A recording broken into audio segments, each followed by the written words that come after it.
Sanibona bafethu uvane lo. So namhlanje abantu abaningi bayibonile indaba regarding isquad esikhisho Hugo Bros. Namhlanje ke uannouncile isquad sakhe sama prelim lapho khona ezohlunga khona abadlali azohamba nabo njengoba nje belungisela ukuyodlala kwi World Cup. So kule squad ke nje uzohlunga abadlali azohamba nabo ayodlala nale club le kahle kahle e-country ebizwa ngePanama. Yabo kuzodlala nje ama games awu2 eyodwa izodlala le Mos Mabhida abantu abahamba bethenga amathikithi mase ukuthi ke enye imatch izodlalwa le eCape Town. So labadlali ke ababizile yabo ngizokhuluma nje ukuthi kodwa ke angifuna umquestion kakhulu but ke there are many players aba left out kule squad lesi. There are many players abangabizwanga okukhomba kona ukuthi ngenzeka mhlambe singahambi nabo siye kwi World Cup. Okuyinto engenza ngiquestione kakhulu ngoba labadlali mawasubabheka abadlali ababaluleke kakhulu. Angikhulumi kodwa ke ngabadlali esesakhuluma ngabo ngaphambilini yabo. Ngikhuluma nje laba ngabadlali ongenzeka baqokwe njengabadlali abavelele kakhulu ku Betway Premiership kule season.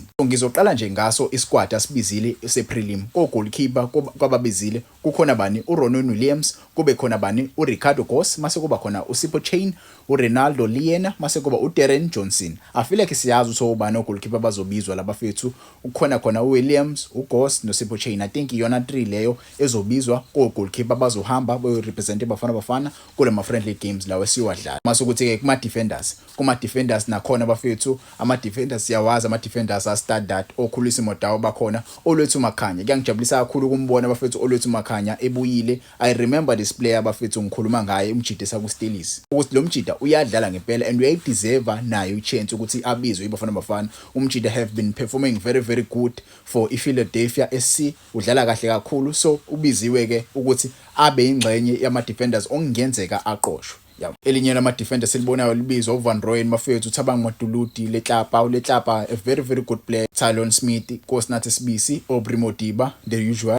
Khulumani Ndamane, Ime Okon, Samkelo Kabini, Mbekezeli Mbokazi, the usual. Siyambona uIme Okon na ubuyile bafethu. Remember last time uMjida wayenenkinga regarding ama injuries but ke usebuyile uMjida. Kuma midfielders abiziwe. Kuma midfielders siyambona uTebogo Mokoena, siyambona uJayden Adams. Yangijabulisa ukumbona na uJayden Adams ebuyile. uMjida have been performing very good for Mamelodi Sundowns ever since ekundile nje uJayden Adams. Siyambona uperforma kahle. Ngibonile ke nawo bathi uBus ukhethile ukuthi ayogunda ihluthu lapha. I feel like abajida babonile ukuthi once wagunda inwele ilapho khona uzoba nezinhlanhla because inwele idala amabhada amaningi. Sambona lapha uNdamulelo Maphungulo odlalela iPulwane City, a very good player. Mthetheleli yabo ngixolise nje kakhulu kumthetheleli umfowami Mthiyana. I'm sure uzoyibuka le video.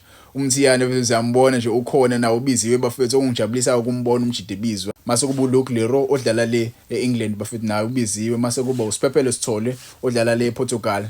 Bonga okuhle Hlongwane bafethu nayo omunye wabadlali ababiziwe abadlala le kuMLS. So iwona ka ama midfielders lawa abiziwe for iBafana bafethu. Mase kusiza kuma forwards ngizoqala nje ngoOsuna Police, ngize ngoTsepang Moremi, ngize ngoEvidence Makgopa, ngize ngoLyle Foster, ngize ngoIkram Reyners. Okungijabulisa ukumbona ibiziwe uMjida. Remember last time uMjida wayengekho ku squad seBafana okuyinto engangiphathanga kahle because uMjida uyashaya ngempela inqawo. Ever since ebuyile nje kuMamelodi Sundowns uyambona uMjida usudlala ngempela.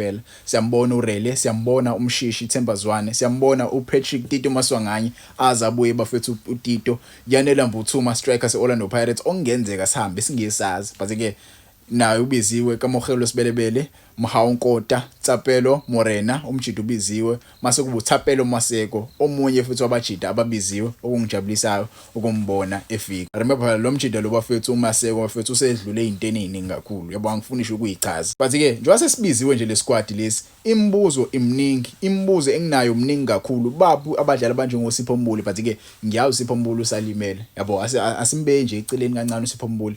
Baphi abadlali abanje ngoSiyema? Baphi abadlali abanje ngoSiyema? I know abadlali abanje ngoTylon Smith mhlambe sikhuphula mhlambe like senza uMjida abe na more time ukuthi Bafana yabo spend more time because there is a future there kuMjida. Yabo siyadinga ukumbona edlala more for iBafana. But if you look at uSiyema currently playing for Orlando Pirates, that's a complete defender right there.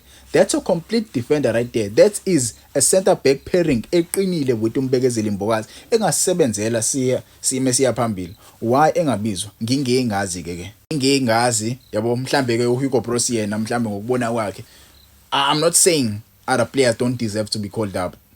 Don't get me wrong, I'm not saying that, but in that center back position, if ungasubheka ama center back esiwabizile, sibiza uTylon Smith, sabiza bani na, sabiza uIme Okon, sabiza uNdamane, sabiza ubani uMbekezeli Mbokazi. Lo ma defenders awungitshele nje ngokwakho, don't you think ukhona umdlali mhlambe uCM ubese ngamhlalisa phansi?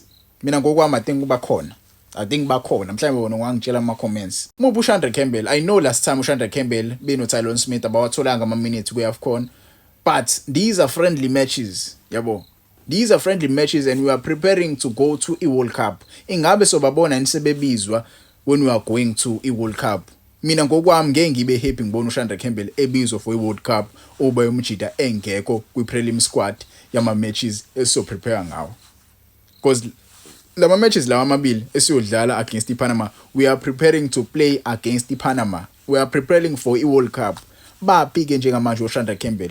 If mhlambe iclub engafunanga umrelease njoba kumele ayo-trainer for iWorld Cup, I don't think umjida kumele abe khona uma siya le World Cup. If le club le ayidlalelayo iClub Brugge ingavumanga ukuthi imdedele ezila, I don't think kumele eze umjida mase siya ku World Cup, because it wouldn't be fair to other players.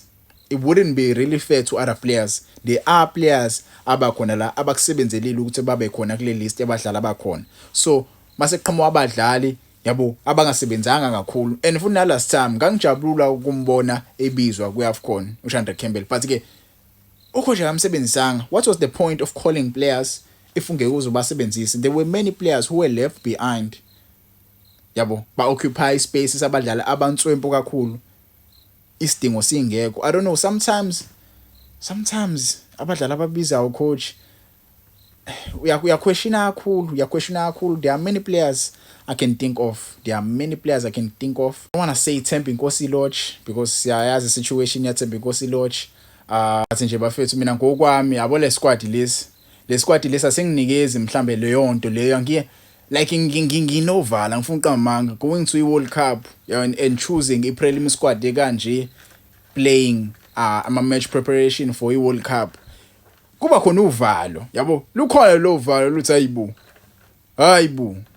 hayibo asifundanga yini kuyakhona ukuthi kumele sibe watch kubadlali esibabizayo, asifundanga yini? I feel like kunesifundo esingasifundanga. Wena ungangitshela ama comments ibaphi abadlali obajabulela ukubabona la, ibaphi abadlali yabo ngokwakho yabo bufisa babe khona. Ungangitshela nje kuma comments. I know abantu abaningi vele sebenikhombisile, yabo, but ke wona usengangitshela ngokwakho ukuthi ibaphi abadlali.